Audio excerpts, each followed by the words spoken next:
Hey guys, welcome back to new video. आप सभी का स्वागत है मेरे यूट्यूब चैनल करुणा पढ़ी में। आज हम आ चुके हैं 5th स्टैंडर्ड के साइंस के साथ और आज के हमारे चैप्टर का नाम है गेटिंग टू नो इंडिया और आज हम करने वाले हैं उसका एक कंटिन्यूटी वीडियो। चलिए पढ़ाई करते हैं। लास्ट वीडियो में हमने ये मैप के 6th क्वेश्चन तक जो भी क्वेश्चन है डिस्कस कर लिए थे। आज हम 7th 8th 9th 10th 11th और उसके आगे के जो पेजेस है वो कंप्लीट करने वाले हैं। चलिए पढ़ाई करते हैं। Find the lakes on the map and name them. अभी इस मैप पे जो है हमें लेक्स ढूंढना है, तो चलिए लेक्स ढूंढता है। अभी लेक्स ढूंढने का एक सिंपल सा फंडा होता है, बस जहाँ जिसके भी नाम के सामने एल लिखा हो वो एक लेक है।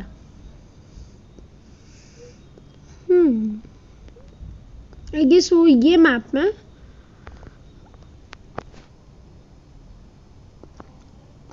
ये देखो नागा लेक है और लेक्स ढूंढते हैं। हमें पहले नागा लेक मिल चुका है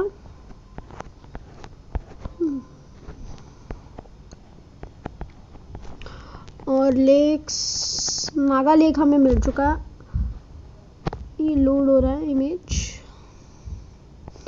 इमेज लोड हो चुका है। नागा लेक हमें एक मिल चुका है और लेक्स होंगे हम और लेक ढूंढ रहे हैं।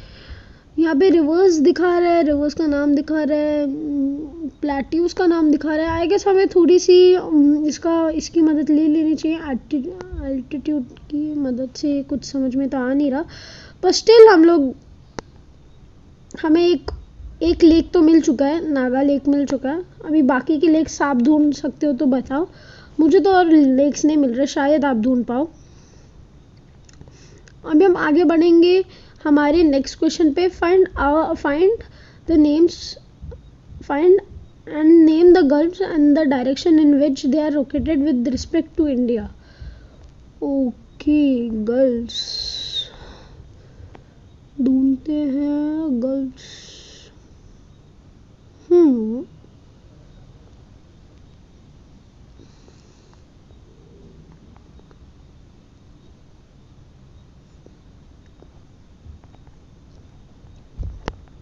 अभी गल्फ्स जो है वो आई गेस इंडिया के अंदर की जो गर्ल्स है उन्हें ढूंढने बोला है। अभी इंडिया के अंदर की जो गर्ल्स है ये मैप बहुत ज़्यादा आई गेस बहुत ज़्यादा ये मिसमैच हो रहा है, तो इसलिए चीज़ें ढूंढना थोड़ा हार्ड हो रहा है सही में, क्योंकि नाम आप यहाँ पे देख सकते हो बहुत सारे हैं, पर कौन सा नाम किसका है वो समझ में थोड़ा सा टाइम लग रहा है और नाम बहुत छोटे लिखे हैं तो उसके कारण भी समझने में थोड़ा सा टाइम लग रहा है। पर और चीज़ें हम ढूंढ भी नहीं पा रहे हैं। काश ने इनके इंडेक्स में कुछ ढंग से बता दिया होता कि कैसे कहाँ पे है चीज़ें, तो हम कुछ कर पाते। Study the water bodies on the 3 sides of India. Name their name and write the location in which direction they are. Water bodies. अभी इंडिया में तो रिवर्स है, वाटर बॉडीज कहाँ आएंगी?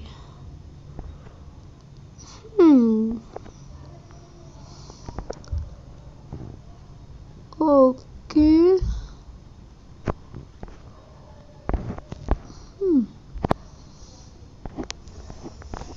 अभी हम हमारे नेक्स्ट क्वेश्चन के ऊपर जाते हैं। Find the Lakshadweep, Andaman and Nicobar islands groups and write their names in some of the islands.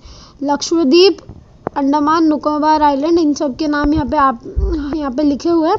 आप ये सारे नाम खुद लिख सकते हो। 11th, which river is located in the northern plains of India? Northern place बहुत सारे है, जैसे आप ग्रीन देख सकते हो, प्लेन्स लिखा और यहाँ पे बहुत सारे नॉर्थ में है ये, तो यहाँ पे बहुत सारे प्लेन्स है। गंगा है, गांगरा है, गांगधाक है, यमुना है और कोसी है, और हम कौन से देख सकते हैं, अजय है। हाँ, इतने पटना वहाँ पे एक लोकेशन है। यहाँ पे गंगा के ही जो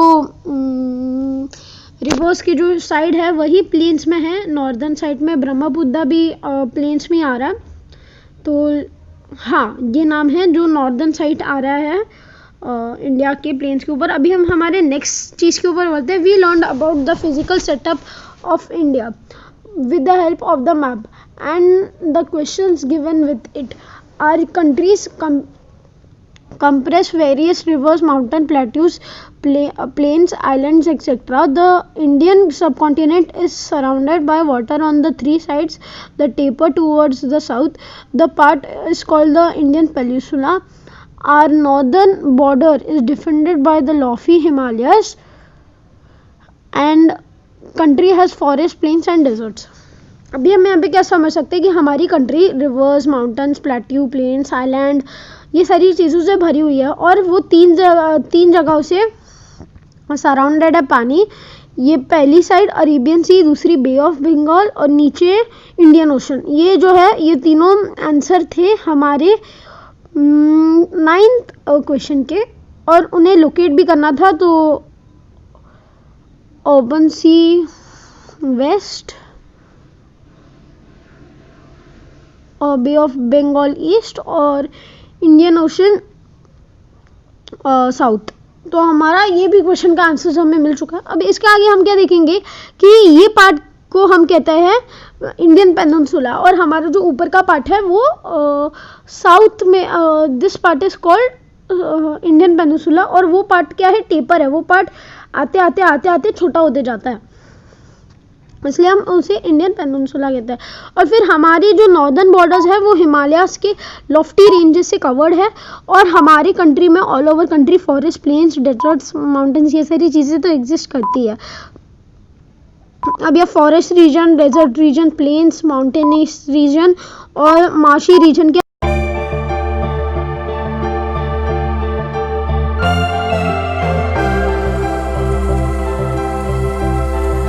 आप यहाँ पे फोटोज देख सकते हो. अभी जो हमारा कंट्री के जो एक्सपांस है वो हाइट उनकी वेरीज करती रहती है. इवन बियॉन्ड 8000 मीटर्स इनकी हाइट जो है वो अलग अलग जगहों पे वेरियस जगहों पे बढ़ कम होती है और सबसे ज़्यादा हाइट 8000 मीटर्स होती है. और फिर उसके आगे वेदर कंडीशंस भी उसके हिसाब से एवरी रीजन में अलग होती है. तो हर एक जगह पे वेदर कंडीशन सेम नहीं होती और इसलिए उनके वेदर कंडीशंस के हिसाब से भी wild variety of plants, animals and birds को भी जन्म होता है. जहाँ पे अलग अलग टाइप्स के वेदर, वहाँ पे अलग अलग टाइप्स के एनिमल्स, बर्ड्स और प्लांट्स होते हैं. तो इसके हिसाब से there is a different called cultivation culture. हर एक जगहों पे अलग अलग टाइप ऑफ क्रॉप्स उगाई जाती है. जैसे कि आप नॉर्थ में प्राइमरी क्रॉप्स उगाई जाती है. Rice is a primary crop but in the south and along the coast rice primary crops mostly north में ये होती है. क्रॉप्स जो है प्राइमरी क्रॉप्स मोस्टली नॉर्थ में ग्रो होती है पर राइस एक ऐसी प्राइमरी क्रॉप है जो साउथ में होती है क्योंकि उसको ज़्यादा पानी लगता है और वो ऊपर से कोस्टल साइड में भी होती है. ज्वार क्या है, वो एक लार्ज स्केल पे प्रोड्यूस होती है सेंट्रल इंडिया में और उसकी जो डाइवर्सिटी है वो बहुत ज़्यादा सिग्निफिकेंट है और वो हमारे रहने का जो वे होता है, ट्रेडिशन होता है, कल्चर को भी बहुत ज़्यादा अफेक्ट करती है. पीपल के डिफरेंट कास्ट आते हैं. जैसे आप स्टेट्स चेंज करते रहते हो, लैंग्वेजेस चेंज होती है. ऐसा कहा जाता है हमारे इंडिया में एवरी 100 किलोमीटर्स पर लैंग्वेज, क्लोथ्स और लोगों की लाइफस्टाइल चेंज होती रहती है. अभी यहाँ से अगर हम देखें तो मुंबई से लेके सिलवासा या आगे का जो जगह है उसे ऑलमोस्ट 100 मीटर्स तो लग ही जाता है, 100 किलोमीटर्स तो लग ही जाता है. तो वहाँ तक अभी मुंबई की लैंग्वेज मराठी, कपड़े डिफरेंट, खाने का लाइफस्टाइल डिफरेंट. पर जैसा आप गुजरात में अंदर होते हो, गुजरात के मिड पार्ट में जाते रहते हो, तभी उनकी लैंग्वेज चेंज हो जाती है, गुजराती लैंग्वेज चेंज हो जाती है, कपड़े अलग हो जाते हैं, कपड़ों का लाइफस्टाइल और वेयरिंग सेंस अलग हो जाता है और फिर उसके बाद खाना भी चेंज होता है. ज़्यादा वहाँ पे ज़्यादा से ज़्यादा गुजराती खाना ज़्यादा मिलता है मोर देन महाराष्ट्रन खाना. तो ये एक डिफरेंस हो जाता है एवरी 100 किलोमीटर के ऊपर. जो लोगों का रहने का स्वभाव, रिलीजन, उनकी भाषा और उनके फूड कल्चर्स और उनके फेस्टिवल्स, ये सारी चीज़ें चेंज होती रहती है. आज के लिए बस नहीं है. आई होप आपको वीडियो पसंद आया होगा. अगर वीडियो पसंद आया होगा, वीडियो को लाइक, वीडियो को शेयर, चैनल को सब्सक्राइब और कमेंट्स में जरूर बताना आपको मेरा एक्सप्लेनेशन कैसा लगा. तब तक के लिए